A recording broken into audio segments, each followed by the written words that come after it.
চাঁদপুর সাহিত্য সমাজ কর্তৃক আয়োজিত আজকের এই কবিতা ক্যাম্পে সবাইকে স্বাগত জানাচ্ছি। বরাবরের মতোই এই কবিতা ক্যাম্পে কবিরা আসছেন এবং এই বিষয়টা আরো দীর্ঘায়িত করবেন, প্রলম্বিত হবে এই প্রচেষ্টা করছি। কবিতা ক্যাম্পে ভালো একটি সময় আমাদের কাটছে। আশা করি সবাই দুর্দান্ত সব কবিতা নিয়ে হাজির হবে।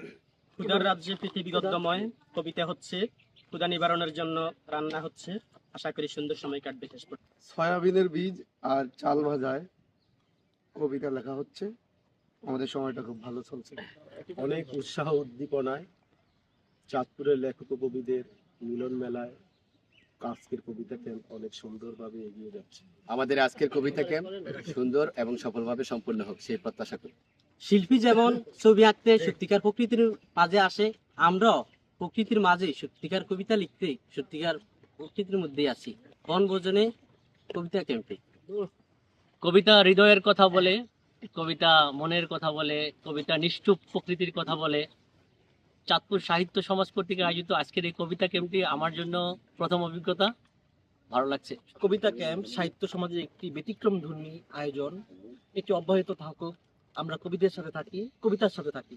দুরান্ত লেখা হবে। আমরা ক্রিকেট খেলেছি, ক্রিকেটের পরেই আমরা এখন কবিতা লিখব। আশা করি এই কবিতাটি আমাদের খুব প্রাণবন্ত এবং বসন্তের যে ছায়া উচ্ছ্বাস আমরা এখানে প্রকাশ করব। অরণ্যের ছায়ায় কবিতা ক্যাম্প, আসলেই বিষয়টা খুবই অসাধারণ লাগছে। আজকের এই কবিতা ক্যাম্পে চাঁদপুরের সকল গুণীজনদের সাথে থাকতে পেরে নিজেকে সৌভাগ্যবান মনে করছি। আমরা এর আগেও কবিতা ক্যাম্প করেছি, সেখানেও নতুন নতুন কবিতা লেখা হয়েছে। আশা করি আজকের এই কবিতা ক্যাম্পে অনেক নতুন লেখা হবে। একই সঙ্গে আমাদের বনভোজন চলছে, ক্রিকেট ম্যাচ হয়েছে, র্যাপেল ড্র হবে এবং আরো সাংস্কৃতিক কার্যক্রম আছে। আমরা আশা করি আজকের দিনটি আমাদের চমৎকার কাটবে। সবাইকে শুভেচ্ছা।